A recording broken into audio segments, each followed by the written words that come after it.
కేసీఆర్ను అసెంబ్లీలో మర్యాదపూర్వకంగా కలిసినట్లు సీఎం రేవంత్ రెడ్డి తెలిపారు. అసెంబ్లీ లాబీలో మీడియాతో చిట్చాట్లో సీఎం మాట్లాడారు. ప్రతి సభ్యుడిని తాను గౌరవిస్తానని, కేసీఆర్ ఇవాళే కాదు ఆసుపత్రిలో కూడా కలిశానని చెప్పారు.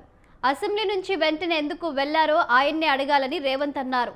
ఇద్దరు ఏం మాట్లాడుకున్నారని మీడియా ప్రతినిధులు ప్రశ్నించగా తామిద్దరం మాట్లాడుకున్నది ఎలా చెబుతామని సీఎం వ్యాఖ్యానించారు.